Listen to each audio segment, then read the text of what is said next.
Good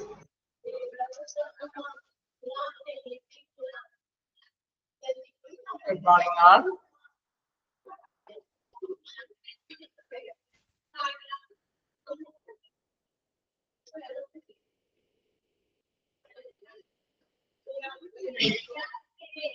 അപ്പൊ നമ്മള് nursing അഡ്മിനിസ്ട്രേഷന്റെ ഒന്ന് തുടങ്ങി വെച്ചായിരുന്നു അല്ലെ? എല്ലാവരും നഴ്സിംഗ് അഡ്മിനിസ്ട്രേഷൻ എടുക്കുക.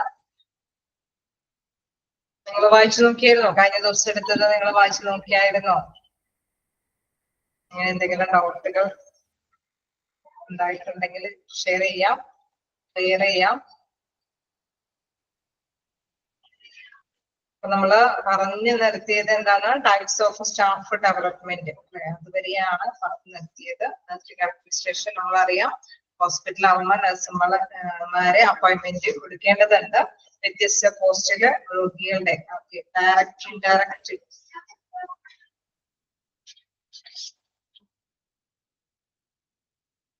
ഇൻഡയറക്റ്റ് ഒന്നുകൂടി പറയാനാണോ ഉദ്ദേശിച്ചത്?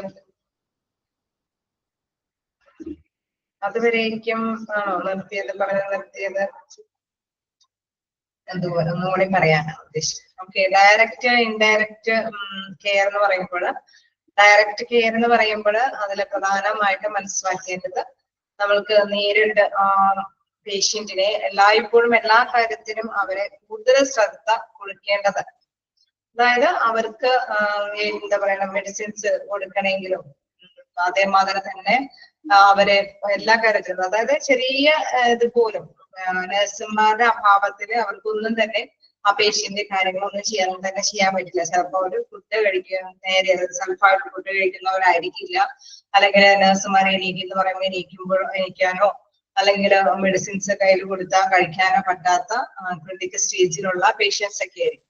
അപ്പൊ അവരെ എല്ലാ കാര്യത്തിനും എന്താണ് ഒരു കെയർ നഴ്സുമാരുടെ ആവശ്യമുണ്ടാകും. ചിലപ്പോൾ മോണിറ്ററിന്റെ സംവിധാനത്തോട് കൂടിയിട്ടായിരിക്കും അവരെ ശുശ്രൂഷിക്കുകയൊക്കെ ചെയ്യുക. അപ്പൊ ഇടയ്ക്കിടയ്ക്ക് വന്ന് അല്ലെങ്കിൽ എന്താ പറയുക അവേഴ്സുകളിൽ ഇടയ്ക്ക് വന്ന് ചെക്ക് ചെയ്യേണ്ട ഒരു കാര്യങ്ങളൊക്കെ വന്നിരിക്കാം. അതേസമയം ഇൻഡയറക്റ്റ് കെയർ എന്ന് പറയുമ്പോൾ അവര് പേഷ്യന്റ് ആണെങ്കിൽ കൂടി അവർക്ക് എപ്പോഴും നഴ്സുമാരുടെ സപ്പോർട്ട് ആവശ്യമാണെന്നില്ല. അതായത് അവർക്ക് ഫുഡ് കഴിക്കാനായിട്ട് സെൽഫ് ചെയ്യാനായിട്ട് പറ്റുമായിരിക്കും. നഴ്സുമാര് പറയുകയാണ് നിങ്ങൾ മെഡിസിൻ ടൈമിലൊക്കെ നിങ്ങൾ എടുത്ത് കഴിക്കണം എന്ന് പറഞ്ഞാൽ ഒരു പക്ഷെ അവര് സെൽഫായിട്ട് അത് കഴിച്ചെന്നിരിക്കും. ബാക്കിയെല്ലാം അവർക്ക് സെൽഫായിട്ട് ചെയ്യാനായിട്ട് കുഴപ്പമില്ലാത്തത് കൊണ്ടാണ് അവർക്ക് ഒരുപാട് സപ്പോർട്ട്, നഴ്സുമാരുടെ സപ്പോർട്ട് ആവശ്യമില്ല. അങ്ങനെയുള്ള പേഴ്സൺസ് ആയിരിക്കും എന്താണ് അവർക്ക് ചില നിർദ്ദേശങ്ങൾ കൊടുക്കുക, അല്ലെങ്കിൽ അഡ്വൈസുകൾ കൊടുക്കുക, അല്ലെങ്കിൽ ചില റിപ്പോർട്ടുകൾ എവിടെ നിന്ന് കിട്ടും, അതല്ലെങ്കിൽ എന്താണ് നമ്മൾ എങ്ങനെയാണ് ഈ എക്യുപ്മെന്റ്സ്, ചില എക്യുപ്മെന്റ്സ് ഒക്കെ പ്രൊവൈഡ് ചെയ്യുമ്പോൾ അതെങ്ങനെയാണ് ഉപയോഗിക്കുക, അല്ലെങ്കിൽ ഡിസ്ചാർജ് ചെയ്യുന്ന സമയത്ത് ചില കാര്യങ്ങളെല്ലാം ഇതെല്ലാം ഫില്ല് ചെയ്ത് വയ്ക്കുക, അങ്ങനെയുള്ള മാറ്റേഴ്സ് ഒക്കെയാണ് അവർക്ക് കൈകാര്യം ചെയ്ത് കൊടുക്കേണ്ടതുള്ളത്. അപ്പൊ അവർക്ക് അത്രയും ടൈം സ്പെൻഡ് ചെയ്യേണ്ടതായിട്ട്, അതായത് ചെലവഴിക്കേണ്ടതായിട്ട് വരും. അതാണ് ഇൻഡയറക്റ്റ് കെയറിലുള്ള പേഷ്യൻസിന്റെ പ്രത്യേകത. ഓക്കെ, ക്ലിയർ ആയോ? ഡയറക്റ്റ് കെയറും ഇൻഡയറക്റ്റ് കെയർ എന്ന് പറഞ്ഞു കഴിഞ്ഞാൽ സമയം കൂടുതൽ എടുക്കുന്നത്. അവര് ഡയറക്റ്റ് കെയർ ആവുമ്പോൾ ഒരുപാട് സമയം എടുത്ത് അവര് കൈകാര്യം ചെയ്യേണ്ടി വരും. ഇൻഡയറക്റ്റ് കെയർ എന്ന് പറയുമ്പോൾ അവർക്ക് വേണ്ടിയിട്ട്, പേഷ്യന്റിന് വേണ്ടിയിട്ട് ഒരുപാട് സമയം സ്പെൻഡ് ചെയ്യേണ്ടതായിട്ട് വരും. ഓക്കെ, ഇനി നമ്മൾക്ക് അതായത് എടുത്തു പോയതിന്റെ അവസാന ഘട്ടം എന്ന് പറയുന്നത് എന്താണ്? ഒബ്ജക്റ്റീവ്സ് ഓഫ് സ്റ്റാഫ് ഡെവലപ്മെന്റ് വരെയാണ് പറഞ്ഞു നിർത്തിയത്. പിന്നെ അല്ലെ, അത് എന്തോ ഇവിടെ ടൈപ്പ് ചെയ്തായിരുന്നു, അതും ഡൗട്ടാണോ എന്നറിയില്ല. എന്താണ് ജസ്റ്റ് ഒന്ന് പറഞ്ഞു പോയേക്കാം. എൻഹാൻസ് എംപ്ലോയീസ് പ്രൊഡക്ടിവിറ്റി, അതായത് ഇതിന്റെ പ്രധാനപ്പെട്ട സ്റ്റാഫ് ഡെവലപ്മെന്റ് നമുക്കറിയാം. ഒരു എഡ്യൂക്കേഷനും കാര്യങ്ങളൊക്കെ കഴിഞ്ഞതിന് ശേഷം അവിടെ അപ്പോയിന്റ്മെന്റ്സ് കൊടുക്കുമ്പോൾ സ്റ്റാഫിംഗ് നഴ്സിംഗ് അഡ്മിനിസ്ട്രേഷനിലെ പ്രധാനപ്പെട്ട കാര്യം എന്ന് പറയുന്നത് സ്റ്റാഫുകളെ എത്രത്തോളം വിന്യസിപ്പിക്കണം, അതായത് ഓരോ മേഖലകളിലേക്കും അപ്പോയിന്റ്മെന്റ് കൊടുക്കുക, അവർക്ക് അതിനനുസരിച്ചുള്ള ട്രെയിനിങ് കൊടുക്കുക, നല്ല ഒരു സർവീസ് അവർക്ക് നേടിയെടുക്കാനായിട്ട് ഹോസ്പിറ്റലിന് ആവശ്യമായിട്ടുള്ള നല്ലൊരു സേവനം കാഴ്ചവെക്കുന്ന നഴ്സുമാരാക്കി എടുക്കുക എന്നുള്ളതാണ് ഇതിൽ പ്രധാനമായിട്ടും വരുന്നത്. അതുകൊണ്ട് തന്നെ അതിന്റെ ലക്ഷ്യത്തിന് പ്രധാനമായിട്ടും വരുന്നത് എംപ്ലോയീസ് പ്രൊഡക്ടിവിറ്റി, കൂടുതൽ ഉത്പാദിപ്പിക്കുക എന്ന് പറയുമ്പോൾ കൂടുതൽ സേവനം കാഴ്ചവെക്കാനുള്ള ഒരു രീതിയിലേക്ക് എത്തിക്കുക. Safe and actual patient care bye nurses. അതിൽ പറയുന്ന മറ്റൊരു കാര്യം എന്ന് പറയുന്നത് എന്താണ്? Safe and actual patient care bye nurses, അതായത് നഴ്സുമാരുടെ നല്ല ഒരു സേവനം മറ്റുള്ളവർക്ക് പേഷ്യൻസിന് കാഴ്ചവെക്കുക എന്നുള്ളത്, അത് ഉറപ്പുവരുത്തുക. സുരക്ഷിതമായിട്ടുള്ള നല്ലൊരു സേവനം ഉണ്ടാക്കി കൊടുക്കുക എന്നുള്ളതാണ് മറ്റൊരു objectives. Then ensure satisfactory job performance by staff. അതായത് തൃപ്തികരമായ ഒരു അന്തരീക്ഷം. നമുക്കറിയാം ഒരു ജോലി നമുക്ക് കഴിവുണ്ടെങ്കിൽ കൂടി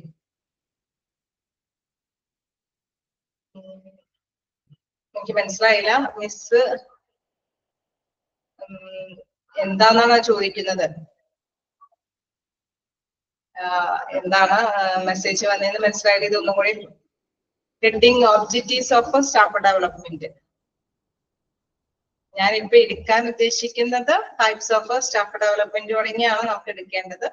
അവിടെ നമ്മൾ പറഞ്ഞു നിർത്തിയത് ഒബ്ജക്റ്റീവ്സ് വരെ സ്റ്റാഫ് ഡെവലപ്മെന്റ്. അത് ഏതുവരെയാണ് പറഞ്ഞു നിർത്തിയെന്നുള്ളതിന്റെ ഇതാണോ നിങ്ങൾ തന്നിയതായിരിക്കും. ഡൗട്ട് ക്ലിയർ ചെയ്യാൻ വേണ്ടിയിട്ടായിരിക്കാനൊന്നുമില്ല. ഓക്കെ, അങ്ങനെയെങ്കിൽ ഓക്കെ മിസ്, അങ്ങനെയെങ്കിൽ നമുക്ക് ഇവിടെ തന്നെ കണ്ടിന്യൂ ചെയ്യാം. ഓക്കെ, അപ്പോൾ ക്ലാസ്സിലേക്ക് കിടക്കാം. ഓക്കെ, നെക്സ്റ്റ് പറയാനുള്ളത് നമുക്ക് അറിയാവുന്നതാണെങ്കിൽ നമ്മൾ ഡൗട്ട് ക്ലിയർ ചെയ്ത് സമയം കളയേണ്ടെന്ന് ഓർത്തിട്ടാണ്. എന്തായാലും നമുക്ക് എന്താണ് ടൈപ്സ് ഓഫ് സ്റ്റാഫ് ഡെവലപ്മെന്റിൽ തുടങ്ങിയ ക്ലാസ് എടുക്കാം. ഇതിൽ പ്രധാനമായിട്ട് നമുക്കറിയാം ഡെവലപ്മെന്റ് എന്ന് പറയുമ്പോൾ നമ്മൾ നിയോഗിച്ചിരിക്കുന്ന സ്റ്റാഫുകളുടെ വളർച്ച, അതാണ് അതിൽ പ്രധാനമായിട്ട് പറയുന്നത്. അത് എത്രയും നന്നായിട്ട് വളർത്തിയെടുക്കുകയാണെങ്കിൽ എന്താണ് ആ ഹോസ്പിറ്റലിന് നല്ലൊരു സേവനം ഈ നഴ്സുമാർക്ക് കാഴ്ചവെക്കാൻ സാധിക്കുകയും ചെയ്യും. അപ്പൊ ഹോസ്പിറ്റലിന് നല്ലൊരു പ്രോഫിറ്റബിൾ ആയിട്ട് കൊണ്ടുപോകാനായിട്ട് സാധിക്കും. അപ്പൊ അതിന് വേണ്ടിയിട്ട് പല സാഹചര്യങ്ങളുണ്ട്. നമുക്കറിയാം ഒരു നഴ്സുമാരെന്ന് പറയുമ്പോൾ ഒരു അക്കാദമിക് ക്വാളിഫിക്കേഷൻ കഴിഞ്ഞിട്ട് ചില ഇൻസ്റ്റിറ്റ്യൂട്ടിൽ നിന്നുള്ള അവർക്ക് എക്സ്പീരിയൻസ് ഉണ്ടാവും, ചില ഇൻസ്റ്റിറ്റ്യൂഷനിലാണെങ്കിൽ അവർക്ക് എക്സ്പീരിയൻസ് ഉണ്ടാവില്ല അല്ലെ. നമുക്ക് ആ ക്വാളിഫിക്കേഷൻ മാത്രം കിട്ടിയത് കൊണ്ട് സേവനം കാഴ്ചവെക്കാനായിട്ട് സാധിക്കില്ല. അപ്പൊ നല്ലൊരു സേവനം കാഴ്ചവെക്കണമെങ്കിൽ അവർക്ക് ഒരു ട്രെയിനിങ്ങും കൂടി ആവശ്യമാണ്. ഇത് പലതരത്തിലുള്ള ആ ഒരു ട്രെയിനിങ് മെത്തേഡാണ് പ്രധാനമായിട്ട് അതിൽ പറയുന്നത്. Induction training, job orientation, in service education, continuing education, അങ്ങനെ 4 ഇതിലായിട്ടാണ് വിവരിച്ചിരിക്കുന്നത്. ഫസ്റ്റ് വൺ ഇൻഡക്ഷൻ ട്രെയിനിങ്ങിൽ എന്താ പറയുന്നത്? Is the training given to new employee.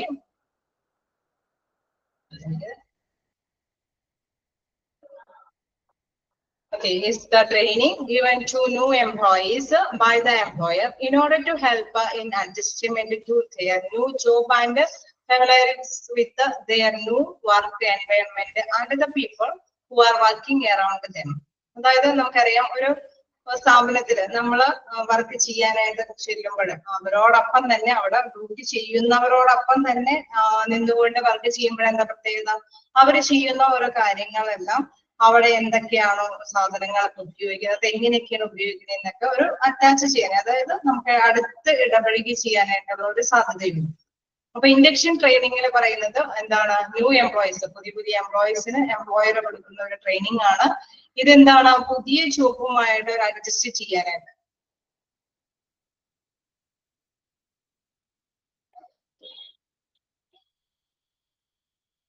Okay, ഞാൻ അത് തന്നെ എടുത്ത് തുടങ്ങിയിരിക്കുന്നത്, എന്താണെന്ന് അറിയില്ല, ടൈപ്പ് ചെയ്ത് വരുന്നുണ്ട്. ഓക്കെ, ടൈപ്സ് ഓഫ് സ്റ്റാഫ് ഡെവലപ്മെന്റിലെ ഫസ്റ്റ് ഇത് പറയുന്നത് ഇൻഡക്ഷൻ ട്രെയിനിങ് ആണ്. അപ്പൊ അതില് എന്താ പറയുന്നത്? is the training given to new employee by the employer in order to help in adjustment to their new job and familiarize with their new work environment and the people who are working around them. അതായത് അവിടെ work ചെയ്യുന്നവരോടൊപ്പം തന്നെ അവർക്ക് പുതിയ എംപ്ലോയീസിന് work ചെയ്യാനുള്ള ഒരു അവസരം കൊടുക്കുമ്പോൾ അവർ ചെയ്യേണ്ട ഡ്യൂട്ടികളെ കുറിച്ച് അല്ലെങ്കിൽ വ്യക്തികളെ കുറിച്ചിട്ട് അല്ലെങ്കിൽ ഇൻസ്ട്രുമെന്റ് അല്ലെ ഉപയോഗിക്കുന്ന ഉപകരണങ്ങളോടൊക്കെ അറ്റാച്ച് ചെയ്ത് അടുത്ത് ഇടപഴകി അതിനോട് പൊരുത്തപ്പെട്ട് പോരാനായിട്ടുള്ള ഒരു സാഹചര്യം ഒരുക്കി കൊടുക്കുന്നതാണ് ഇൻഡക്ഷൻ ട്രെയിനിങ്ങിൽ കൊടുക്കുന്നത്.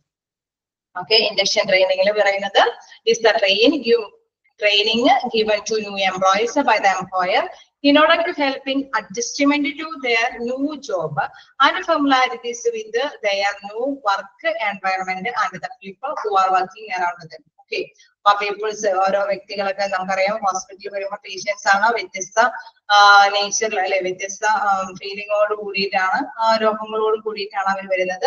അവരോടൊക്കെ എങ്ങനെയാണ് ഇടപെടേണ്ടത്, എങ്ങനെയൊക്കെയാണ് ഈ നമുക്കുള്ള ഡ്യൂട്ടി നമ്മൾ പഠിച്ചിരിക്കുന്ന ആ ഒരു എഡ്യൂക്കേഷൻ അനുസരിച്ചിട്ടുള്ള കാര്യങ്ങളൊക്കെ എങ്ങനെയാണത് അവരുമായിട്ട് ആ സേവനം കാഴ്ചവെക്കാനായിട്ട് സാധിക്കുന്നത് എന്നൊക്കെ, അല്ലെങ്കിൽ ആ എക്യുപ്മെന്റ്സ് ഒക്കെ എങ്ങനെയാണ് ഉപയോഗിക്കേണ്ടതെന്നൊക്കെ അവരോടൊപ്പം തന്നെ പുതിയ എംപ്ലോയീസ് മറ്റുള്ളവർ ചെയ്യുന്നതോടൊപ്പം തന്നെ പ്രവർത്തിക്കുമ്പോൾ കിട്ടുന്ന ആ അറിവാണ് ഇൻഡക്ഷൻ ട്രെയിനിങ്ങിൽ കൊടുക്കുന്നത്. ഓക്കെ, ദെൻ നെക്സ്റ്റ് പറയുന്നത് ജോബ് ഓറിയന്റേഷൻ. എന്താണ് job orientation? The process of making aware of an individual of his or her roles, responsibilities and relationship in the new work situation. അതായത് നമ്മളിപ്പോ ഒരു ജോലിയിൽ ഏൽപ്പിച്ച് തരുമ്പോൾ അവരെന്താണ് ചിലര് എന്താണ് ഇങ്ങനെ ട്രെയിനിങ് കൊടുക്കുകയല്ല, ഇതൊക്കെയാണ് നിങ്ങളുടെ ഡ്യൂട്ടി, നിങ്ങൾ എന്നെ പേഷ്യന്റ് വരുമ്പോൾ ഇങ്ങനെയൊക്കെ ചെയ്യാം, നിങ്ങൾ ഇപ്പോ ഫീവർ ആണ് കാര്യങ്ങളൊക്കെയാണ് വരുന്നെങ്കിൽ ആദ്യം തന്നെ പേഷ്യന്റിന്റെ അഡ്മിഷനൊക്കെ കഴിയുമ്പോൾ നമ്മൾ ചെയ്യേണ്ടത് ടെമ്പറേച്ചർ നോക്കണം, അല്ലെങ്കിൽ അടുത്തത് BP നോക്കണം, അങ്ങനെയൊക്കെയുള്ള ഫസ്റ്റ് എയ്ഡ് കാര്യങ്ങളൊക്കെ. നെക്സ്റ്റ് സ്റ്റെപ്പ് എന്താണ്, അങ്ങനെയൊക്കെയുള്ള ഒരു റെസ്പോൺസിബിലിറ്റി, ഒരു ഉത്തരവാദിത്തം അവർക്ക് പറഞ്ഞു കൊടുക്കുകയാണ് ചെയ്യുന്നത്. Process of making aware of an individual of his or her role, അവരുടെ റോൾ എന്താണെന്ന് വെച്ചാൽ, അല്ലെങ്കിൽ responsibilities and relationship in the new work situation, ആ പുതിയ വർക്ക് സിറ്റുവേഷനിൽ അവരുടെ ഉത്തരവാദിത്തങ്ങൾ എന്തൊക്കെയാണെന്ന് അവർക്ക് പറഞ്ഞു മനസ്സിലാക്കി കൊടുക്കുന്നു. It is an individualised training programme meant to get a newly hired employee more familiarized with their responsibility. അപ്പൊ അവര് എന്താണ് അതിനോട് അല്ലെ ചേർന്ന്, നമുക്കറിയാം ഒരു ഡ്യൂട്ടി നമുക്ക് ഏൽപ്പിക്കുമ്പോൾ എന്താണ് നമ്മൾ അത് എങ്ങനെയാണ് ചെയ്യേണ്ടതെന്ന് മറ്റുള്ള വ്യക്തികൾ ചെയ്യുന്നത് കണ്ടുകൊണ്ട് തന്നെ മനസ്സിലാക്കി അവരെങ്ങനെയാണ് ആ ഉത്തരവാദിത്വം നിറവേറ്റുന്നത്, അതുപോലെ തന്നെ നമ്മളും അല്ലെ പുതിയതായിട്ടുള്ള എംപ്ലോയിയും ആ ഉത്തരവാദിത്വം നിറവേറ്റാനായിട്ട് ശ്രമിക്കും. അപ്പൊ അതിലൂടെ ഒരു ട്രെയിനിങ് അവരെ അതായത് ഉത്തരവാദിത്വം നേരിട്ട് കൊടുക്കുകയാണ്, നിങ്ങൾ ഇന്നതുപോലെ ചെയ്യണം, ഇതൊക്കെയാണ് നിങ്ങളുടെ ഡ്യൂട്ടി. മറ്റേതെന്ന് പറയുമ്പോൾ എന്താണ്, നമുക്കൊരു ട്രെയിനിങ് മറ്റുള്ളവരുടെയായിട്ടുള്ള ഇടപെടുന്ന രീതി മനസ്സിലാക്കിയിരിക്കുകയാണ്. പക്ഷെ ജോബ് ഓറിയന്റേഷനിൽ ഇവർക്ക് ഒരു ഉത്തരവാദിത്വം കൂടി കൊടുക്കുന്നുണ്ട്, ഇതാണ് നിങ്ങളുടെ ഡ്യൂട്ടി, ഇങ്ങനെയൊക്കെയാണ് നിങ്ങൾ ചെയ്യേണ്ടത്, അവർ ചെയ്യുന്നത് പോലെ നോക്കാം അല്ലെ, ആ ഒരു രീതിയിലേക്ക്. അതാണ് ജോബ് ഓറിയന്റേഷനിൽ വരുന്നത്. Okay, next in service education. എന്താണ് വേറൊരു രീതിയിലുള്ള ഒരു സ്റ്റാഫ് ഡെവലപ്മെന്റ് പറയുന്നു. An education experience planned before to provide in the job setting and closely identified with the service in order to help a person discharge his duties more effectively as a person and as a worker. അതായത് ഇതൊരു നമുക്കറിയാം, ഒരു ഓരോ നഴ്സുമാരും എന്താണ് ഒരു വ്യക്തിത്വമാണ് അല്ലെ, അവർക്ക് ആ വ്യക്തിത്വത്തിനോടൊപ്പം തന്നെ അവരെന്താണ് ഒരു എംപ്ലോയിയും കൂടിയാണ്. ഇപ്പൊ ഒരു ഹോസ്പിറ്റലിൽ വർക്ക് ചെയ്യുമ്പോൾ എന്താണ് അവരൊരു എംപ്ലോയിയും കൂടിയാണ്. അപ്പം ആ വ്യക്തി അല്ലെങ്കിൽ ആ ഒരു എംപ്ലോയി എന്ന നിലയിൽ അവരുടെ ഡ്യൂട്ടി, അവരുടെ ആ ഒരു ഏൽപ്പിച്ചിരിക്കുന്ന ജോലി അതെങ്ങനെ നല്ല രീതിയിൽ എങ്ങനെ കാര്യക്ഷമമായിട്ട് മറ്റുള്ളവർക്ക് പകർന്നു കൊടുക്കാനായിട്ട് സാധിക്കും, അത് ആരുടെയൊക്കെ ഹെൽപ്പോട് കൂടിയിട്ടാണ്. ചിലപ്പോൾ ചില കാര്യങ്ങൾ ചോദിച്ചറിയേണ്ടതുണ്ടാവും, ചിലപ്പോൾ ചില കാര്യങ്ങൾ കണ്ടുപിടിച്ച് മനസ്സിലാക്കി മറ്റുള്ളവർക്ക് സേവനം ചെയ്യേണ്ടതുണ്ടാവും. അപ്പൊ അതെല്ലാം എന്താണ് ഈ സർവീസ് എഡ്യൂക്കേഷൻ എന്ന് പറയുമ്പോൾ അതൊരു ആ സേവനം എങ്ങനെ ഒരു വ്യക്തി എന്ന നിലയിലും ഒരു എംപ്ലോയി എന്ന നിലയിലും എങ്ങനെയാണ് അത് കാഴ്ചവെക്കുക എന്നുള്ളത് മറ്റുള്ളവരിൽ നിന്ന് കണ്ടും മനസ്സിലാക്കിയും പഠിച്ചെടുത്ത് കൊടുക്കുന്ന ഒരു ട്രെയിനിങ് രീതിയാണ് ഇൻ സർവീസ് എഡ്യൂക്കേഷൻ എന്ന് പറയുന്നത്. An education experience planned before to provide in the job setting and closely identified with the service in order to help a person discharge his duties more effectively as a person and as a worker. ഈ next സെന്റൻസിൽ പറയുന്നത് നിങ്ങൾക്ക് ഇതിനോട് വ്യക്തമാവും.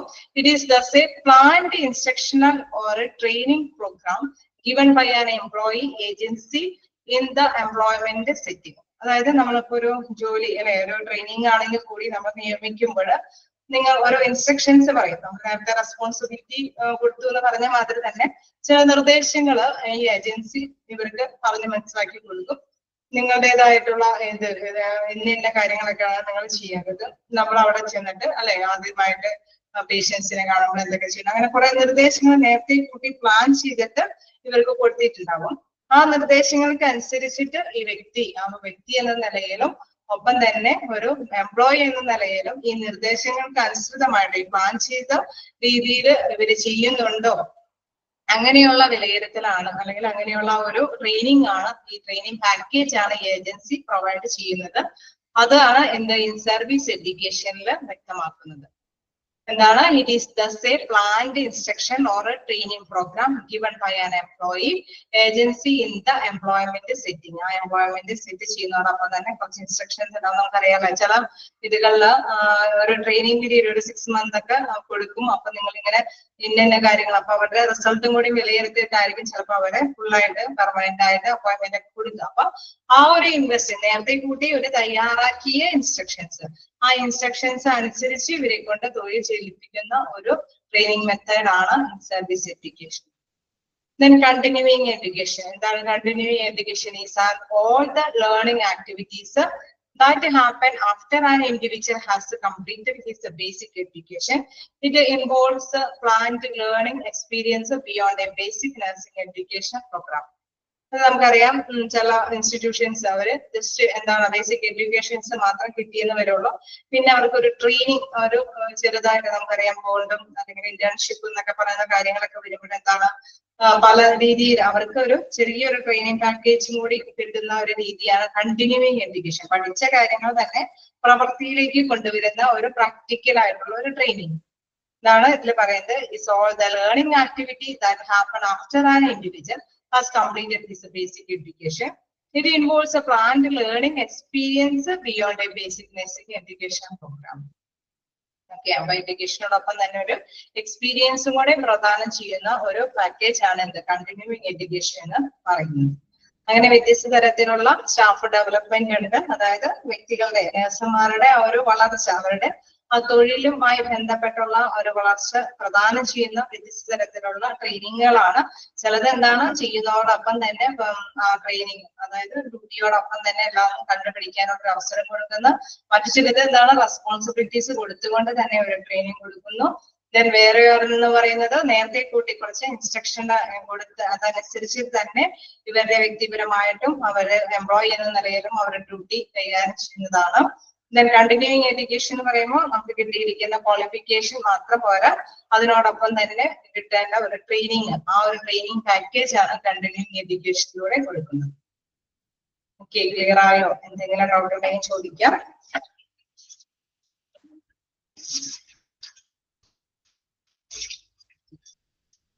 Service education. Okay,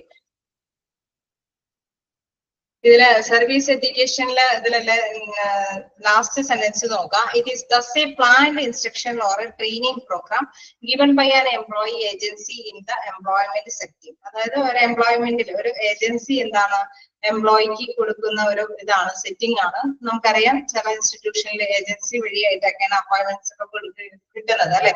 അപ്പൊ agency നിർദ്ദേശിക്കും 3 months നിങ്ങൾ ഇങ്ങനെ ഒരു training കൊടുക്കണം. ആ ട്രെയിനിങ്ങിൽ നിങ്ങളുടെ സാധാരണ രീതിയിൽ നിങ്ങളുടെ മികവ് അല്ലെ, സെൽഫായിട്ടുള്ള ഒരു വ്യക്തിപരമായിട്ടുള്ള മികവും അതോടൊപ്പം തന്നെ ഒരു നഴ്സ് എന്നുള്ള രീതിയിലുള്ള മികവും കൂടി നല്ല രീതിയിൽ കാഴ്ചവെച്ചാൽ നിങ്ങൾക്ക് അവിടെ അപ്പോയിന്റ്മെന്റ് കിട്ടും. അപ്പൊ ഒരു 3 months ആയിരിക്കും ചിലപ്പോൾ ആണെങ്കിൽ ഒരു പക്ഷേ അവരുടെ സ്റ്റാഫ് ഡെവലപ്മെന്റ് ആവാനായിട്ടുള്ള ഒരു അവസരം. ഓക്കെ, ക്ലിയർ ആയി? അപ്പൊ അതാണ് ഈ ട്രെയിനിങ്ങിലൂടെ ഉദ്ദേശിക്കുന്നത്.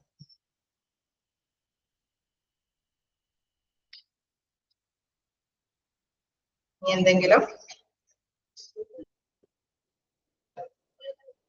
ഓക്കെ, നെക്സ്റ്റ് നമുക്ക് കണ്ടിന്യൂ ചെയ്യാം. Advantages of staff development. എന്താണ് സ്റ്റാഫ് ഡെവലപ്മെന്റിന്റെ advantages? Generate a positive organisational climate. എന്താണ് ഫസ്റ്റ് അഡ്വാൻറ്റേജ് എന്ന് പറയുന്നത്? A positive organisation climate. നമുക്ക് ഒരു നല്ലൊരു അല്ലെ, നമുക്കൊരു പഠിച്ച കാര്യങ്ങളൊക്കെ ഒന്ന് ഓക്കെ എനിക്ക് പറ്റും, എനിക്കിത് ചെയ്യാൻ പറ്റും, ഈ ഡ്യൂട്ടി എനിക്ക് ഹാപ്പി ആയിട്ട് തന്നെ സാറ്റിസ്ഫാക്ഷനോട് കൂടിയിട്ട് കൈകാര്യം ചെയ്യാൻ പറ്റും. ആ ഒരു ട്രെയിനിങ് കിട്ടിക്കഴിയുമ്പോൾ എന്താണ് ഒരു കോൺഫിഡൻസ് കിട്ടും അല്ലെ. Generate a positive organisation climate. നമുക്കൊരു നല്ലൊരു പോസിറ്റീവ് എനർജി കെട്ടിപ്പിടിക്കാനായിട്ട് സാധിക്കും. Then facilitate open channel of communication. നമുക്കറിയാം ഒരു ട്രെയിനിങ്ങിനോടൊപ്പം നമ്മൾ പല വ്യക്തികളെ, പുതിയ അപ്പോയിന്റ്മെന്റ് ഒക്കെ ആകുമ്പോൾ പല വ്യക്തികളായിട്ട് കമ്മ്യൂണിക്കേറ്റ് ചെയ്ത് ആശയവിനിമയമൊക്കെ നടത്തിയിട്ടായിരിക്കും നമ്മുടെ ഡൗട്ടുകളൊക്കെ ക്ലിയർ ചെയ്ത് അല്ലെങ്കിൽ അവരുടെ സഹായത്തോടു കൂടിയിട്ടായിരിക്കും ചില എക്യുപ്മെന്റ്സ് ഒക്കെ വർക്ക് ചെയ്യിപ്പിക്കുന്നതൊക്കെ. അപ്പൊ അവർക്ക് എന്താണ് ആ ഒരു കമ്മ്യൂണിക്കേഷൻ ചാനൽ ഓപ്പൺ ചെയ്യാനായിട്ടുള്ള ഒരു അവസരം കൂടിയാണ് എന്ത് സ്റ്റാഫ് ഡെവലപ്മെന്റിലൂടെ പ്രദാനം ചെയ്യുന്നത്. Then pass over organisational message to workers. അതായത് വർക്കേഴ്സിന്റെ ഇടയിലൂടെ അവരുടെ സംശയങ്ങൾ കാര്യങ്ങളൊക്കെ നമുക്കറിയാം.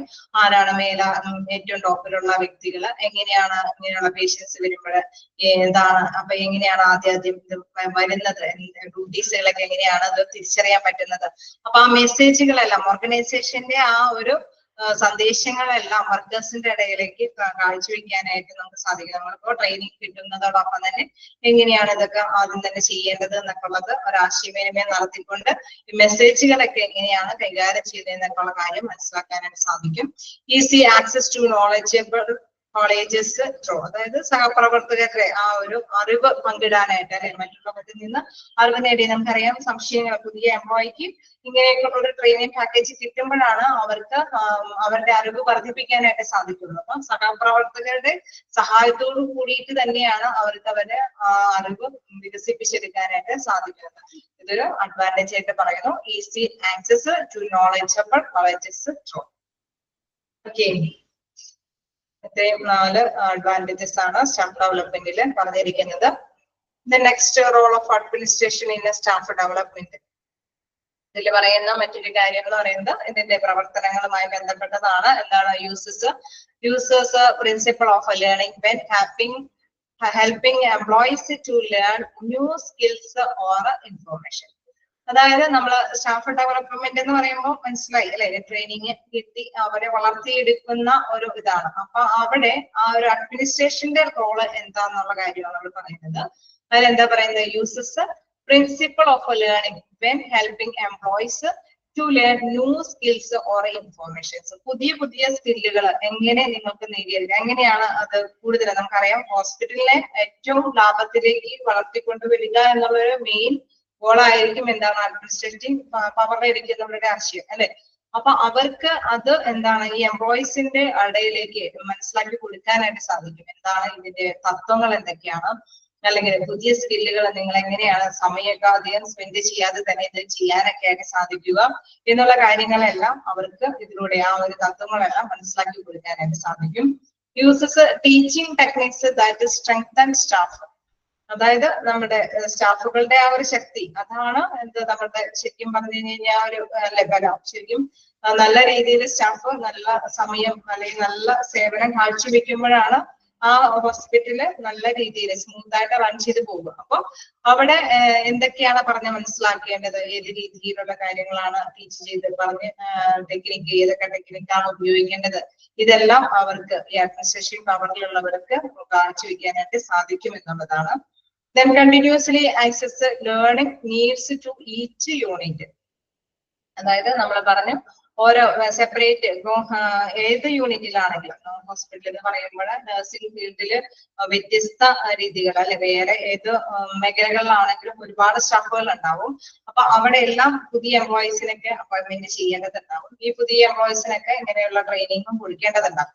അപ്പൊ ഏത് യൂണിറ്റിലാണെങ്കിലും അവർക്ക് എന്താണ് പുതിയ അറിവുകൾ കണ്ടിന്യൂസ് ആയിട്ട് അവർക്ക് പുതിയ അറിവുകൾ നേടിയെടുക്കാനായിട്ടുള്ള ഒരു സാഹചര്യം അത് വിലയിരുത്തി കൊണ്ടുപോകാനും കൂടി ഈ അഡ്മിനിസ്ട്രേറ്റീവ് പവറിലുള്ളവർക്ക് സാധിക്കും എന്നുള്ളതാണ്.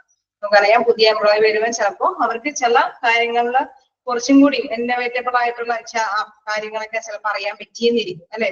അപ്പൊ ആ പഴയ എംപ്ലോയീസിന് അവരിൽ നിന്നും കുറച്ച് അറിവുകൾ പാസ് ഓവർ ചെയ്യാനായിട്ട് സാധിക്കും. അതേമാതിരി തന്നെ ചിലപ്പോൾ പുതിയ ഒരു എഡ്യൂക്കേഷൻ സിസ്റ്റം ആണെങ്കിൽ ആ ഒരു പറയുന്ന എഡ്യൂക്കേഷൻ വെച്ച് നേരത്തെ ഉള്ള ഒരു രീതിയും കൂടി പരസ്പരം നോക്കിയിട്ട് എന്താണ് വാല്യുബിൾ ആയത് അല്ലെ, എന്താണ് മൂല്യത്തോട് കൂടിയിട്ട് കൈകാര്യം ചെയ്യാൻ പറ്റുന്നത് എന്നൊക്കെയുള്ള കാര്യം വിലയിരുത്താനും കൂടിയും എന്താണ് കണ്ടിന്യൂസ് ആയിട്ട് വിലയിരുത്താൻ കൂടിയും ഈ ഒരു സ്റ്റാഫ് ഡെവലപ്മെന്റ് കൊണ്ട് സാധിക്കും എന്നുള്ളതാണ്.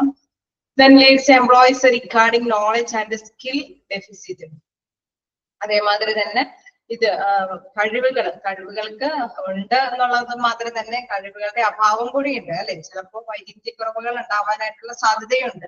അപ്പൊ അതും എന്താണ് ഈ എംപ്ലോയീസിന്റെ ഇടയിൽ അത് മനസ്സിലാക്കി ക്രമപ്പെടുത്താനായിട്ടും കൂടി സാധിക്കും. നമുക്കറിയാം ചില ഇതുകൾ ഇന്നോവേറ്റീവ് ആയിട്ടുള്ള കാര്യങ്ങൾ വരുമ്പോഴായിരിക്കും പഴയ രീതിയിലുള്ള ഫോളോ ഒന്നും കൂടി കമ്പയർ ചെയ്യുമ്പോഴായോ ഇത് മിസ്റ്റേക്ക് ആണല്ലോ, ഇതിനേക്കാളും ബെറ്റർ പുതിയ എംപ്ലോയീസിന് കിട്ടിയ പുതിയ അറിവുകളാണല്ലോ എന്നുള്ള ഒരു പുതിയ ആശയങ്ങൾ വരുമ്പോൾ ചിലപ്പോ അത് ഫോളോ ചെയ്യാനായിട്ട് ഒരു പക്ഷേ നമുക്ക് വിലയിരുത്തിയിട്ട് നല്ലത് ഏത് അഭാവ ദൗർലഭ്യമായിട്ടുള്ള കാര്യങ്ങൾ അല്ലെങ്കിൽ കഴിവില്ലാത്തതിനെ തള്ളാനായിട്ടൊക്കെ സാധ്യതയുണ്ട്. അപ്പൊ ആ ഒരു രീതിയും കൂടി സ്റ്റാഫ് ഡെവലപ്മെന്റിൽ നിന്നും ഈ അഡ്മിനിസ്ട്രേറ്റീവ് പവറിലുള്ള വ്യക്തികൾക്ക് കൈകാര്യം ചെയ്തെടുക്കാനായിട്ട് സാധിക്കും.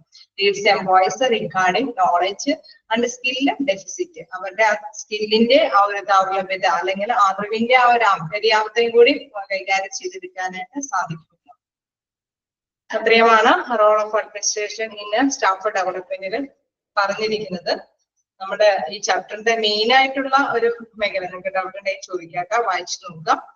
മെയിൻ ആയിട്ടുള്ള ഒരു ടോപ്പിക് എന്ന് പറയുന്നത് നഴ്സിംഗ് ഹൈറാർക്കി ആൻഡ് ഫങ്ഷൻസ് ആണ്. ഇതാണ് മെയിൻ ആയിട്ട് ഈ ചാപ്റ്ററിൽ നിന്ന് വരുന്ന ക്വസ്റ്റ്യൻസും ഇതുമായി റിലേറ്റ് ചെയ്തിരിക്കുന്നതാണ്. എന്തായാലും ഇതുവരെ എടുത്തത് നിങ്ങൾക്ക് ജസ്റ്റ് വായിച്ചു നോക്കാം, ഡൗട്ട് ഒന്ന് ക്ലിയർ ചെയ്യാം.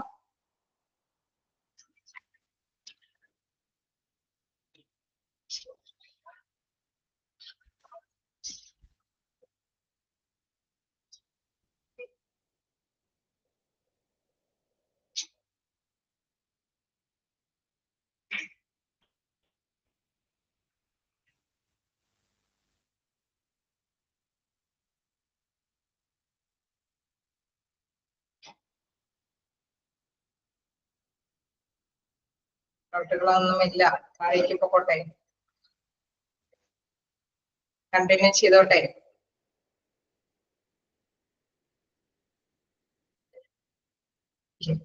അപ്പോ നമ്മൾക്ക് ഇനി നെക്സ്റ്റ് പഠിക്കാനുള്ളത് നഴ്സിംഗ് ഹൈറാർക്കി ആൻഡ് ഫങ്ഷൻസ്. അതായത് നമുക്കറിയാം ഒരു ഹോസ്പിറ്റലില് വ്യത്യസ്ത പൊസിഷനിലുള്ള നഴ്സുമാരെ നമ്മൾ കാണാൻ സാധിക്കും അല്ലെ. അവർക്ക് സ്റ്റാഫ് നഴ്സുകൾ ഉണ്ടാവും, സ്റ്റാഫുകളെ ഹെൽപ്പ് ചെയ്യുന്ന അസിസ്റ്റന്റ് നഴ്സുമാരുണ്ടാവും, അതേമാതിരി തന്നെ ഇൻചാർജ് ഉള്ള നഴ്സ് ഉണ്ടാവും, സൂപ്രണ്ടന്റ് ഉണ്ടാവും, സ്റ്റാഫ് ഡയറക്ടർ ഉണ്ടാവും. അങ്ങനെ ഒരു വ്യത്യസ്ത ഹെഡ് നഴ്സ്, ഓക്കെ, ANM സ്റ്റാഫുകളുണ്ട്. അങ്ങനെ വ്യത്യസ്ത തരത്തിലുള്ള ഇതെല്ലാം നമ്മള് മിക്ക ഹോസ്പിറ്റലിൽ ചെല്ലുമ്പോൾ കാണും.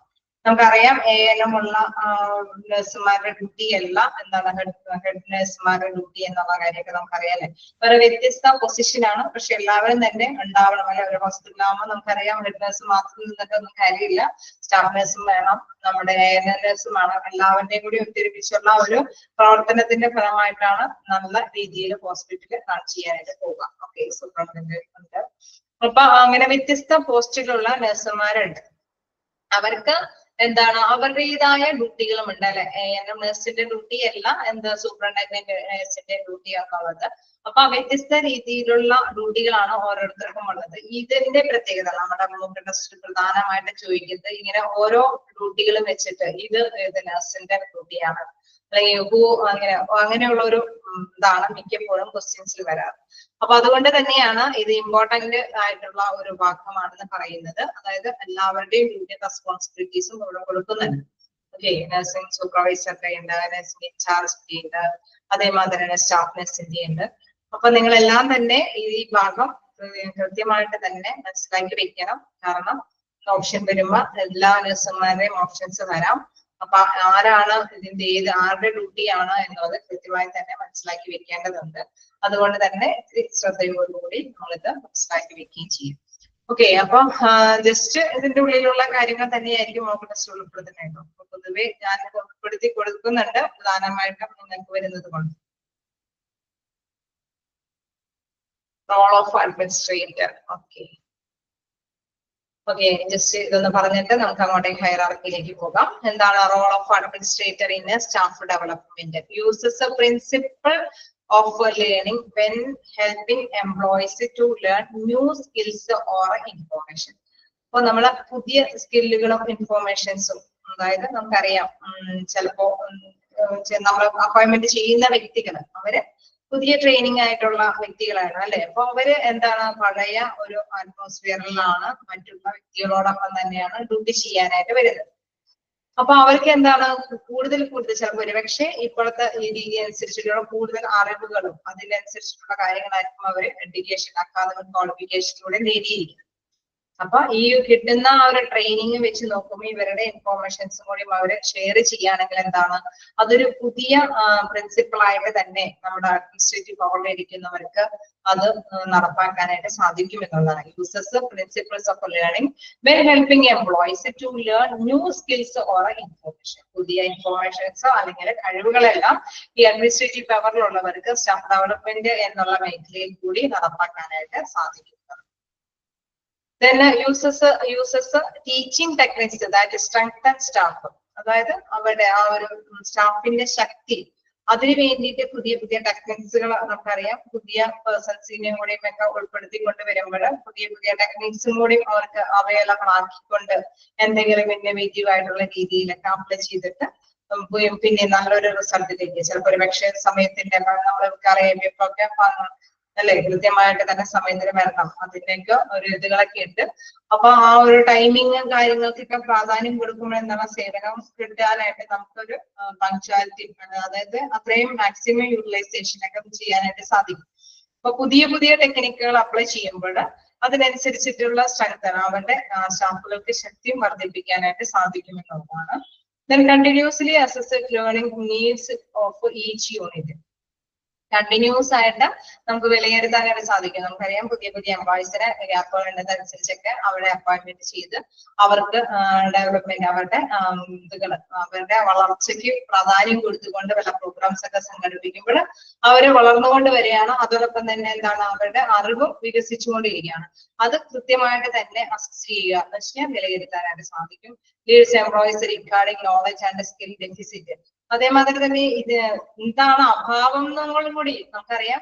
പുതിയ പുതിയ കാര്യങ്ങൾ നമ്മൾ അപ്ലൈ ചെയ്യുമ്പോൾ എവിടെയാണ് ഫോൾട്ട് എന്നുള്ള കാര്യം അല്ലെ, എന്ത് കഴിവിലാണ് പ്രോബ്ലം വരുന്നത്, ഒന്നില്ലെങ്കിൽ സ്പീഡിന്റെ കാര്യത്തിലാണോ, സമയത്തിന്റെ കാര്യത്തിലാണോ, അല്ലെങ്കിൽ ഡിലേ വരുന്നതിന്റെ കാര്യത്തിലാണോ, അല്ലെങ്കിൽ എന്താ പറയുക കമ്മ്യൂണിക്കേഷന്റെ കുറവ് കൊണ്ടാണോ, എന്തിനാണ് ഡെഫിസിറ്റ്, എന്ത് കഴിവിനാണ് ഡെഫിസിറ്റ് വന്നിരിക്കുന്നതെന്നും കൂടി മനസ്സിലാക്കി അത് മാറ്റി ലീഡ് ചെയ്യാനായിട്ട് എംപ്ലോയീസിന് അതിൽ നിന്ന് ടേൺ ചെയ്തിട്ട് നല്ല നല്ല പ്രിൻസിപ്പിൾസ് നമുക്കറിയാം. അഡ്മിനിസ്ട്രേറ്റീവ് പവറിലുള്ളവരാണ് എന്താ നമ്മുടെ റൂൾസ് ആൻഡ് റെഗുലേഷൻസ് ഒക്കെ പൊതുവെ ഉണ്ടാക്കി കൊണ്ടുവരിക അല്ലെ. ഇന്ന ഷിഫ്റ്റിൽ ഇന്ന പേഴ്സൺസ് കയറണം ഈ വാർഡുകളിൽ. അത് എന്താണ് നമ്മുടെ ഇതിലിപ്പോ താഴെ വരുന്നുണ്ട് ഷിഫ്റ്റിലൊക്കെ ആരൊക്കെ ഏതൊക്കെ പോസ്റ്റിലുള്ള പേഴ്സൺസ് ആണ് ഇതെല്ലാം ക്രിയേറ്റ് ചെയ്യേണ്ടതൊക്കെ വരുന്നുണ്ട്. ഇതെല്ലാം എന്താണ് നമ്മുടെ മേലധികാരികളെ അറിയിക്കേണ്ടതായിട്ടുണ്ടാകും. അവരൊക്കെയാണ് കൂടുതലായിട്ടുള്ള ഇത് കറക്റ്റ് ആയിട്ടുള്ള ആ ഒരു റൂൾസുകളെല്ലാം നിയമാവിലേക്ക് കൊണ്ടുവരുന്നത്. അപ്പൊ ഇതൊക്കെ എന്താണ് ഇതിന്റെ ബേസിലാണ് നമുക്ക് കൈകാര്യം ചെയ്യാനായിട്ട് സാധിക്കുന്നത് എന്നുള്ളതാണ് ഇതിൽ പറയുന്നത്. ഇതെല്ലാം ഇവരുടെ പ്രവർത്തനങ്ങളാണ്. Administrative role of administration administrator in staff development. എന്തെങ്കിലും ക്ലിയർ ആയോ എന്താന്നുള്ളത്? തന്നെ നമുക്ക് ഹൈറാർക്കിയിലേക്ക് പോകാം. എന്താണ് ഇതിൽ പറയുന്ന ഹൈറാർക്കി എന്ന് ഞാൻ നേരത്തെ സൂചിപ്പിച്ചു കുറച്ച് ഇൻട്രൊഡക്ഷൻ എന്ന നിലയിൽ. അതായത് നമുക്ക് വ്യത്യസ്ത തരത്തിലുള്ള ഇതിലുണ്ട് എന്നുള്ളത് എന്തെങ്കിലും കണ്ടിന്യൂസ് എടുക്കുന്നത് കൊണ്ടാണോ അറിയില്ല. എന്തായാലും നമുക്ക് തുടങ്ങി വെക്കാം. Nursing hierarchy and functions. The structure of organization determines the employee behavior through the effects of role, power, status, responsibility, authority and communication. അതായത് നമ്മളുടെ ഇതിന്റെ പ്രത്യേകത അനുസരിച്ചിട്ട് നമുക്കറിയാം ഓരോ പവറിലുള്ള വ്യക്തികൾക്ക് അവരുടെ ആ സ്റ്റാറ്റസ് അല്ലെങ്കിൽ അവരുടെ ആ ഒരു ശക്തി എന്ന് പറയുന്നത് വ്യത്യസ്തമാണ് അല്ലെ. Structure of organisation determines the employees behaviour through the effect of role, power, status, responsibility, authority and communication. അവരുടെ ആശയവിനിമയത്തിലും അവരുടെ ആ പ്രവർത്തനത്തിലും അതേമാതിരി തന്നെ അവരുടെ സ്റ്റാറ്റസ്, അതായത് നമ്മൾ ആ പൊസിഷൻ അല്ലെങ്കിൽ അവരുടെ ഉത്തരവാദിത്തത്തിലെല്ലാം വ്യത്യസ്തമാണ്. അവരുടെ ഘടന, ആ ഘടനയാണ് പ്രധാനമായിട്ടും ഹൈറാർക്കിയിൽ കാണിച്ചു തരുന്നത്. Nursing is A large department in every hospital. Hence it has A hierarchy as doctors do. അതായത് ഇതൊരു ശ്രേണി തന്നെയാണ്. എന്താണ് സാധാരണ രീതിയിൽ നമ്മളിപ്പോ ഹോസ്പിറ്റലിൽ ചെല്ലുമ്പോൾ ഡോക്ടേഴ്സിന് പൊസിഷൻ ഉണ്ട് അല്ലെ. അവര് ജൂനിയർ ഡോക്ടറാണ് വെരിഫൈ ചെയ്യുന്നത് എന്നുള്ള ഒരു നല്ലൊരു പൊസിഷൻ എന്താണ് മെയിൻ ഡോക്ടറിനുണ്ടാവും, ജൂനിയർ ഡോക്ടേഴ്സിനൊക്കെ ഉണ്ടാവും. അപ്പൊ അതേ രീതിയിലുള്ള ഒരു പൊസിഷൻ തന്നെ എന്താ നഴ്സുമാരുടെ ഇടയിലും ഉണ്ട് എന്നുള്ളതാണ് ഇതിൽ പറയുന്നത്. Nursing is largest department. ഇതൊരു വലിയ ഡിപ്പാർട്ട്മെന്റ് ആണ് in every hospital. Hence it has A hierarchy as A doctors. ഡോക്ടർമാരെ പോലെ തന്നെ ഉള്ള ഒരു നല്ലൊരു ഇതുണ്ട്, ആർക്കും ഉണ്ട്, ഇവർക്കും ഉണ്ട് എന്നുള്ളതാണ്.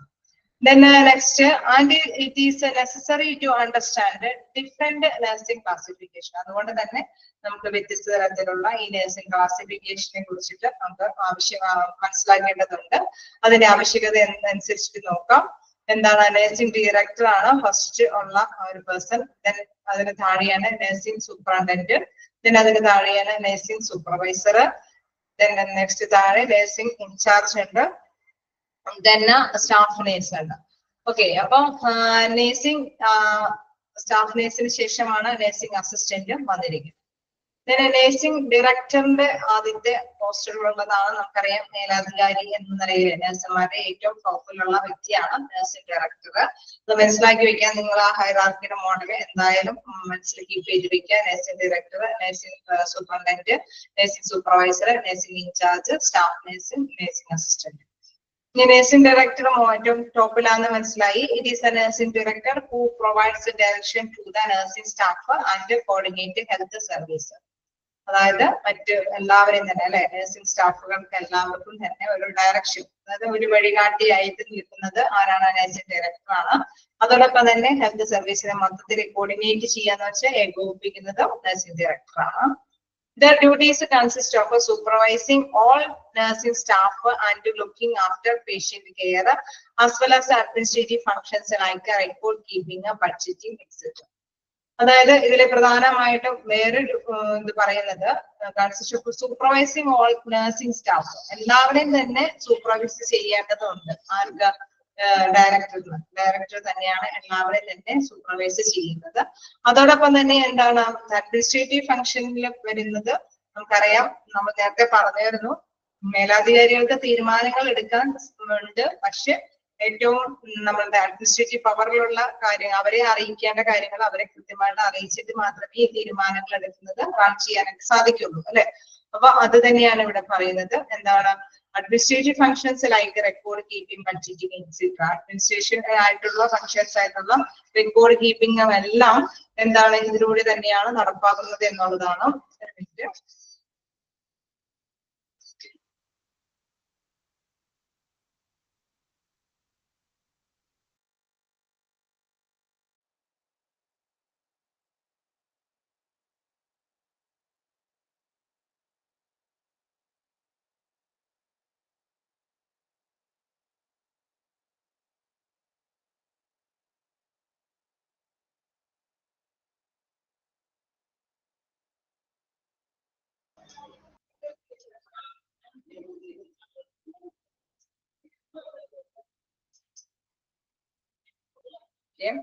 കണ്ടിന്യൂ ചെയ്യാം. അപ്പൊ നമ്മൾ ഡയറക്ടറുടെ റെസ്പോൺസിബിലിറ്റി ഇതിലേക്ക് വരികയാണ്. എന്താണ് നഴ്സിംഗ് ഡയറക്ടർ എന്താന്നുള്ള കാര്യം നമ്മൾ പറഞ്ഞു വരുന്നത്. അദ്ദേഹമാണ് ഏറ്റവും ടോപ്പിലുള്ള വ്യക്തി. അതോടൊപ്പം തന്നെ ഇദ്ദേഹത്തിന് എന്ന് പറയുന്നത് കുറച്ച് നല്ല തീരുമാനങ്ങൾ എടുക്കുക, അവരെ മറ്റുള്ള നഴ്സുമാർക്കൊക്കെ ഡയറക്ഷൻ കൊടുക്കുക, അവരെല്ലാം കോർഡിനേറ്റ് ചെയ്യുക, അവർക്കൊക്കെ വഴികാട്ടിയായിട്ട് നിൽക്കുക, അവരെല്ലാം ഏകോപിപ്പിക്കുക. അതോടൊപ്പം തന്നെ അഡ്മിനിസ്ട്രേറ്റീവ് ആയിട്ടുള്ള കുറച്ച് ഫംഗ്ഷൻസ് ഉണ്ട്, പ്രധാനമായിട്ടും റെക്കോർഡ് കീപ്പിംഗ്, ബഡ്ജറ്റിംഗ് പോലെയുള്ള തരത്തിലുള്ള ഫംഗ്ഷൻസ്, പ്രവർത്തനങ്ങളെല്ലാം നടത്തേണ്ടത് നഴ്സിംഗ് ഡയറക്ടറിന്റെ പോസ്റ്റിലുള്ള വ്യക്തിയാണ്. At minimum, they require for workers or a bachelor degree in nursing along with the at least 10 years of experiences in deemed firms. അതായത് നമ്മളുടെ നമുക്കറിയാം, നല്ല ഒരു സ്റ്റാഫ് എന്ന് പറയുമ്പോൾ അത് നല്ലൊരു ഹോസ്പിറ്റലിൽ വർക്ക് ചെയ്യണം അല്ലെ. എങ്കിലും അവിടുത്തെ എക്സ്പീരിയൻസിനാണ് കൂടുതൽ വാല്യൂ ഉള്ളത്. അപ്പൊ എന്താണ് ഈ ഡയറക്ടർ എന്നുള്ള പോസ്റ്റ് കിട്ടുന്നതിന് സാധാരണയായിട്ട് ബാച്ചിലർ ഡിഗ്രി വേണം. അതോടൊപ്പം തന്നെ ഈ ഒരു പോസ്റ്റിൽ മിനിമം എന്താണ് 10 വർഷത്തെ എക്സ്പീരിയൻസ് വേണം എന്നുള്ളതാണ്. ഒരു മിനിമം 10 വർഷത്തെ എക്സ്പീരിയൻസും അതോടൊപ്പം തന്നെ ബാച്ചിലർ ഡിഗ്രിയും കൂടി ഉണ്ടെങ്കിൽ മാത്രമേ നഴ്സിംഗ് ഡയറക്ടർ ആയിട്ടുള്ള പോസ്റ്റ് നേടിയെടുക്കാനായിട്ട് സാധിക്കുള്ളൂ. At minimum, they require co-workers or bachelor degree in nursing along with at least 10 years of experience in a deemed firms. അതായത് നമുക്കറിയാം എങ്ങനെ രജിസ്റ്റേർഡ് ഫേംസ് അല്ലെ, നമ്മൾ പല ഹോസ്പിറ്റലുകളിൽ വർക്ക് ചെയ്യുന്നുണ്ടാവും. അപ്പൊ ഇച്ചിരി നല്ല പേരുകളുടെ അല്ലെങ്കിൽ റെക്കഗ്നൈസ്ഡ് ഉള്ള ഒരു ഫേമില് ഒരു 10 വർഷത്തെ എക്സ്പീരിയൻസ് ഒക്കെ ഉള്ള നഴ്സുമാർക്കാണ് എന്ത് നഴ്സിംഗ് ഡയറക്ടറുടെ ഒരു ലേബൽ മേടിച്ചിരിക്കാനായിട്ട് സാധിക്കുക ഉള്ളൂ എന്നുള്ളത്. ഡ്യൂട്ടീസ് ആൻഡ് റെസ്പോൺസിബിലിറ്റീസ്, അവിടുത്തെ അവരുടെ എന്താണ് തൊഴിലുകളുമായി ബന്ധപ്പെട്ട ഒരു ഇതുകളൊക്കെയാണ്, ഉത്തരവാദിത്തങ്ങൾ എന്തൊക്കെയാണെന്നുള്ള കാര്യമാണ് പറയുന്നത്.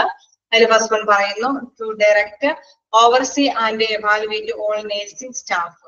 അതായത് അവർക്ക് എല്ലാ വ്യക്തികൾക്കും അല്ലെ, നഴ്സിംഗ് ആയിട്ടുള്ള എല്ലാ വ്യക്തികൾക്കും അവരെ എല്ലാവർക്കും വഴികാട്ടിയാകുകയും ചെയ്യണം. അതോടൊപ്പം തന്നെ അവരെ വിലയിരുത്തേണ്ടതുണ്ട്. അവരൊക്കെ ചെയ്യുന്ന ഡ്യൂട്ടികളൊക്കെ ഓക്കെയാണോ അല്ലെ, നമുക്ക് കൊടുക്കുന്ന ഡയറക്ഷൻ അനുസരിച്ച് തന്നെയാണോ ഡ്യൂട്ടികളൊക്കെ ചെയ്യേണ്ടത് എന്നുള്ളത് വിലയിരുത്തേണ്ടതുണ്ട്. ദെൻ നെക്സ്റ്റ് പറയുന്നത് ടു ഗൈഡ് സ്റ്റാഫിംഗ് പ്രൊസീജിയർ. അതായത് മാത്രമേ തന്നെ നമ്മൾ കണ്ടായിരുന്നു സ്റ്റാഫിംഗ് അല്ലെ, അതുമായി ബന്ധപ്പെട്ട പ്രവർത്തനങ്ങൾ. സ്റ്റാഫിംഗ് എന്ന് പറയുമ്പോൾ കറക്റ്റ് പേഴ്സണെ കറക്റ്റ് പ്ലേസിലൊക്കെ നമ്മൾ നിയോഗിക്കേണ്ടതുണ്ട്. അപ്പൊ അതുമായി ബന്ധപ്പെട്ട പ്രവർത്തനങ്ങൾക്കൊക്കെ മാനദണ്ഡങ്ങൾ നിശ്ചയിക്കേണ്ടതൊക്കെ നഴ്സിംഗ് ഡയറക്ടറിന്റെ ഡ്യൂട്ടിയാണ്. Then to set a long-term goal for the ensuring department. നമുക്കറിയാം ഒരു ഹോസ്പിറ്റലിന് ഒരു വലിയ അല്ലെ ലോങ് ആയിട്ടുള്ള ഒരു ഗോൾ ഉണ്ടാവും, എന്തെങ്കിലും ലക്ഷ്യമുണ്ടാവും. ഇത്രയും ബെഡുകൾ വെച്ച് സർവീസ് ചെയ്യുമ്പോൾ ഇന്ന നേട്ടങ്ങൾ കൈവരിക്കണമെന്നുള്ള, അല്ലെങ്കിൽ വീണ്ടും ഹോസ്പിറ്റലിനെ വളർത്തിക്കൊണ്ട് വരുന്ന അങ്ങനെയുള്ള എന്തെങ്കിലുമൊക്കെ ലക്ഷ്യങ്ങൾ ഉണ്ടാവും. അങ്ങനെയൊക്കെ ഉള്ള അത് ഡിപ്പാർട്ട്മെന്റിന്റെ ആ ഗോളുകൾ അത് ഉറപ്പുവരുത്താനായിട്ടുള്ള കാര്യങ്ങൾ സെറ്റ് ചെയ്യേണ്ടതുണ്ട്. Then arrange and coordinate admission, nursing and patient care procedure. അതായത് നമുക്കറിയാമല്ലോ ഹോസ്പിറ്റലില് പേഷ്യന്റ് ആണ് കസ്റ്റമർ എന്ന് പറയുന്നത്. അപ്പൊ അവരുടെ ആ അഡ്മിഷനൊക്കെ കൃത്യമായിട്ട് തന്നെ നടന്നു പോയാൽ മാത്രമേ നല്ല സേവനം കാഴ്ചവെക്കാനായിട്ട് സാധിക്കുള്ളൂ. അപ്പൊ അതുമായി ബന്ധപ്പെട്ട അവരുടെ ആ പേഷ്യന്റിന്റെ സുരക്ഷയുമായി ബന്ധപ്പെട്ട പ്രൊസീജിയേഴ്സ് അവർ നഴ്സിംഗുകാര് അത് നന്നായി തന്നെ നടപ്പാക്കി കൊടുക്കുന്നുണ്ടോ എന്ന്, അല്ലെങ്കിൽ അതുമായി ബന്ധപ്പെട്ടുള്ള എന്തെങ്കിലും പ്രോബ്ലംസ് ഉണ്ടെങ്കിൽ അതെല്ലാം ഏകോപിപ്പിച്ചു കൊണ്ടുപോകുക എന്നുള്ള കാര്യങ്ങളെല്ലാം ചെയ്യുന്നത് നഴ്സിംഗ് ഡയറക്ടറാണ്. Then settle issues and problems for the departmental issues and patient issues.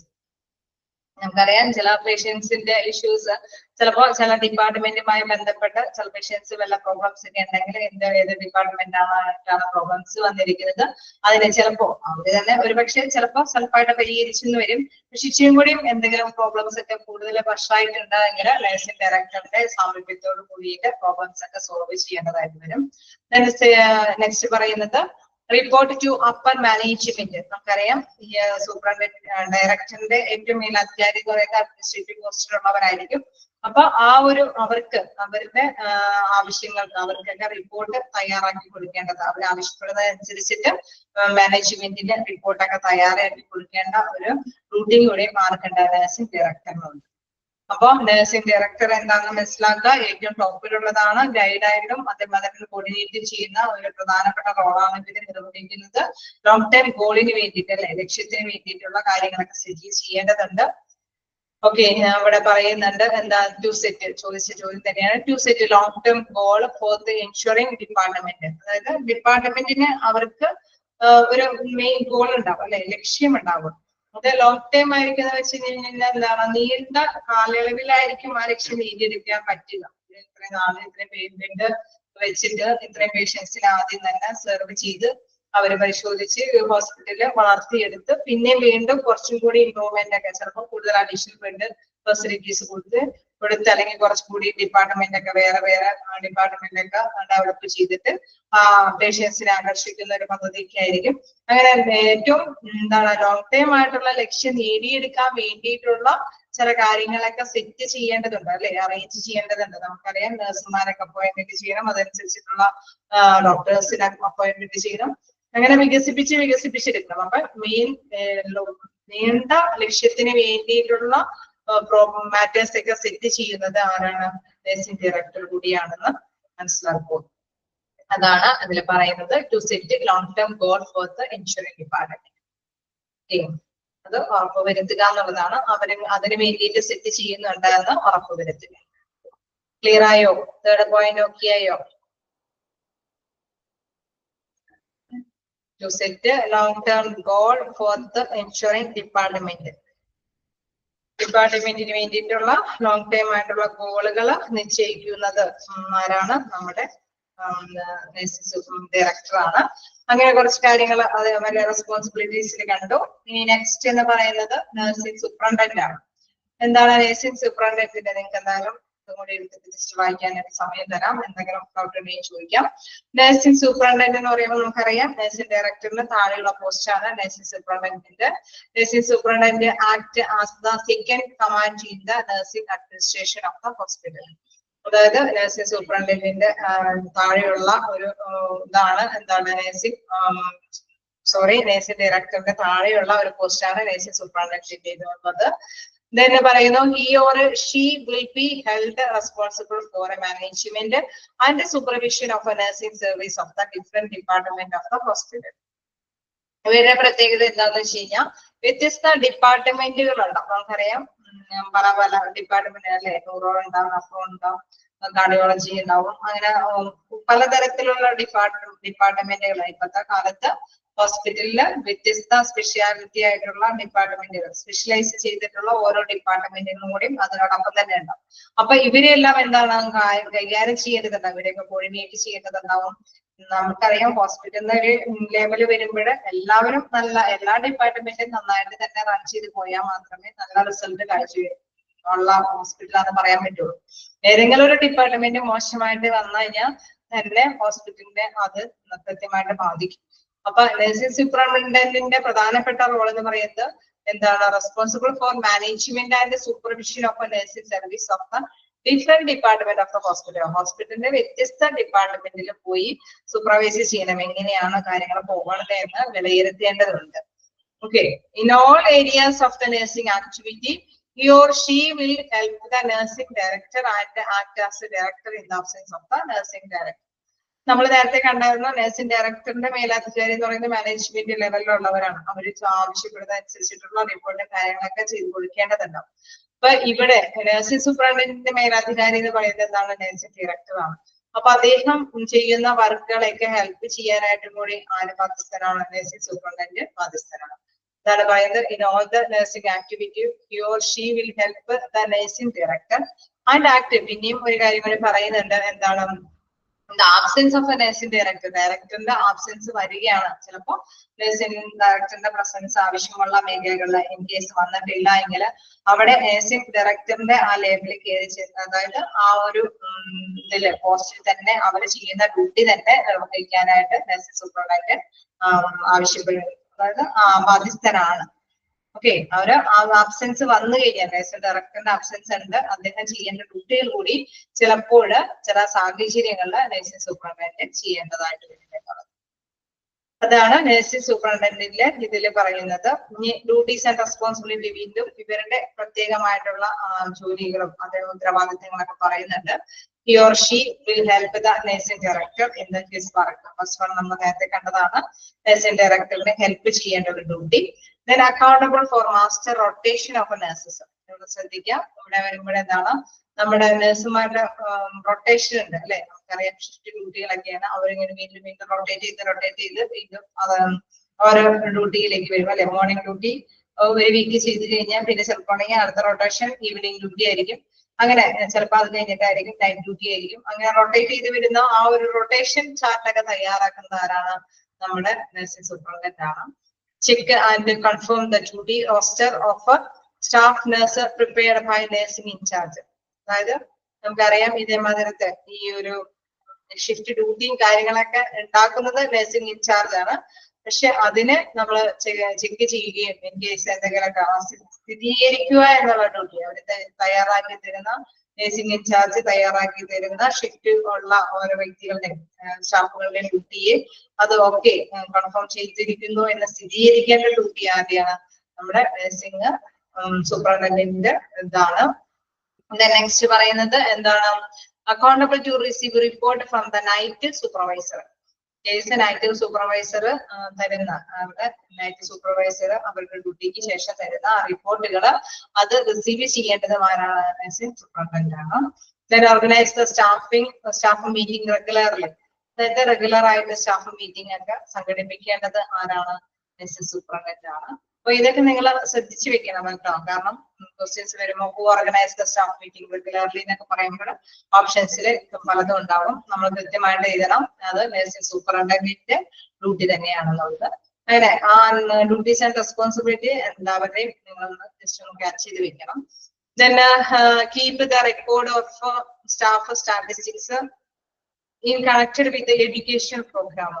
അതായത് എല്ലാ ഇതുകളും അല്ലെ, സ്ഥിതി വിവരണ കണക്കുകൾ സ്റ്റാറ്റിസ്റ്റിക്സിൽ ഉൾപ്പെടുക. അപ്പൊ സ്റ്റാഫിന്റെ എല്ലാ തരത്തിലുള്ള കാര്യങ്ങളും അതിന്റെ റെക്കോർഡ്സുകളെല്ലാം കീപ്പ് ചെയ്ത് വെക്കുക വിത്ത് എഡ്യൂക്കേഷൻ പ്രോഗ്രാംസ്. നമുക്കറിയാം ഓരോ സ്റ്റാഫിനും എന്താണ് ക്വാളിഫിക്കേഷൻ, അവരുടെ ഏജും അല്ലെങ്കിൽ അങ്ങനത്തെ ഉള്ള കുറെ സിവിലിന്റെ കണക്കുകളെല്ലാം എന്താണ് എവിടെയാണ് ആരാണ് സൂക്ഷിക്കുന്നത്? നഴ്സിംഗ് സൂപ്രണ്ടന്റ് ആണ് സൂക്ഷിക്കേണ്ടത്. Then supervise the neatness of the ward with the help of a nursing in charge. അതായത് നഴ്സിംഗ് ഇൻചാർജിന്റെ ഹെൽപ്പോട് കൂടിയിട്ട് നീറ്റ്നെസ് ഒക്കെ ചെക്ക് ചെയ്ത് സൂപ്പർവൈസ് ചെയ്യേണ്ടതും നഴ്സിംഗ് സൂപ്രണ്ടന്റിന്റെ ഡ്യൂട്ടിയാണ്. Arrange and plan nursing care activities of the ward as per hospital policies and service. Case എന്തെങ്കിലും അല്ലെ activities എന്തെങ്കിലും പ്രവർത്തനങ്ങൾ വാർഡുമായി കേന്ദ്രീകരിച്ച് വരുന്നുണ്ട് എങ്കിൽ എന്തെങ്കിലും നടപ്പാക്കേണ്ട ചില നയങ്ങളൊക്കെ നമുക്കറിയാം. ചിലപ്പോ ഇപ്പൊ കോവിഡ് ഒക്കെ വന്നിരുന്ന സമയത്തൊക്കെ രണ്ടുപേരൊക്കെ പാടുള്ളൂ, കുറച്ച് അകലം പാലിക്കണം, അങ്ങനെ കുറച്ച് നയങ്ങളൊക്കെ രൂപീകരിക്കേണ്ടതുണ്ട് അല്ലെ. നഴ്സുമാരുടെ സുരക്ഷയ്ക്ക് വേണ്ടിയിട്ടും അല്ലെങ്കിൽ മറ്റൊന്നും രോഗങ്ങളൊന്നും പടരാതിരിക്കാൻ വേണ്ടിയിട്ടൊക്കെ ചില നിയമങ്ങളൊക്കെ അഡോപ്റ്റ് ചെയ്യേണ്ടതുണ്ട്. അപ്പൊ അങ്ങനത്തെ കാര്യങ്ങളെല്ലാം അറേഞ്ച് ചെയ്യുന്നത് നഴ്സിംഗ് സൂപ്രണ്ടന്റ് ആണ്. Arrange and plan nursing care activities of the ward as per hospital policies and services. Okay, ഇത്രയും കാര്യങ്ങൾ ജസ്റ്റ് വായിച്ചു നോക്കാം. ഡോക്ടർ ഉണ്ടെങ്കിൽ ചോദിക്കാം.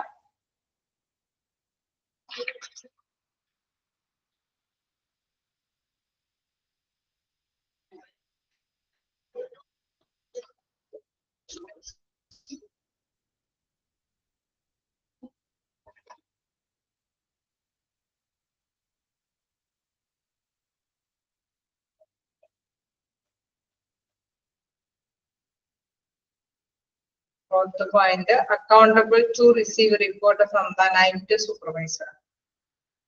അതായത് നൈറ്റ് സൂപ്പർവൈസർ ആയിരിക്കും എന്താണ് അവര് റിപ്പോർട്ട് തയ്യാറാക്കുക, അവിടുത്തെ നഴ്സുമാരുടെ ഡ്യൂട്ടികളും കാര്യങ്ങളൊക്കെ വെച്ചിട്ടുള്ളത്.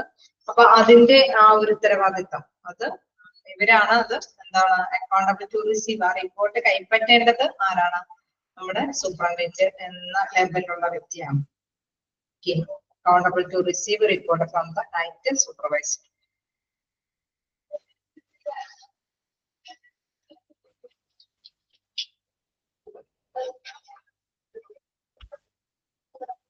എന്തെങ്കിലും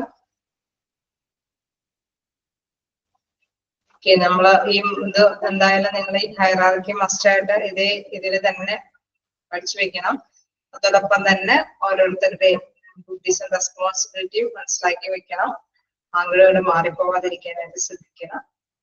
മിക്കവാറും ടെസ്റ്റില് നിങ്ങളുടെ എക്സാമില് മിക്കപ്പോഴും ഇതിൽ നിന്ന് അഡ്മിനിസ്ട്രേഷനിൽ നിന്ന് വരുന്ന ക്വസ്റ്റ്യൻസ് എപ്പോഴും ഇതിൽ നിന്ന് എടുത്തിട്ടായിരിക്കും പൊതുവെ കാണാറ്. അതുകൊണ്ടാണ് ഞാൻ അതിന് ഇമ്പോർട്ടൻസ് ആയിട്ട് പറഞ്ഞത്. എന്തെങ്കിലും ഡൗട്ടുകൾ ഉണ്ടെങ്കിൽ ചോദിക്കാം.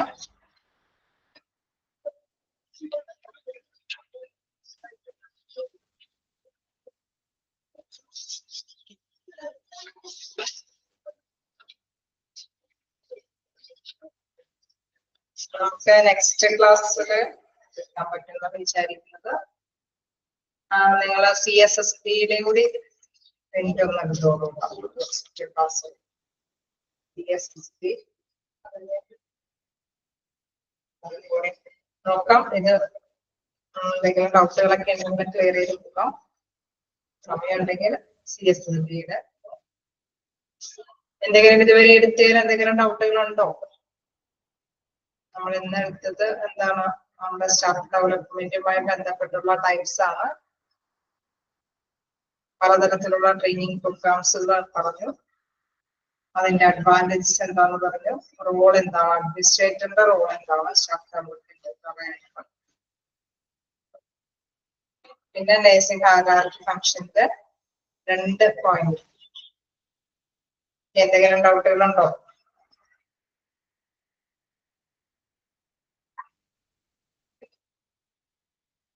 ഇല്ലെങ്കിൽ നമുക്ക് നെക്സ്റ്റ് ക്ലാസ്സിൽ കാണാം. Okay, bye, thank U.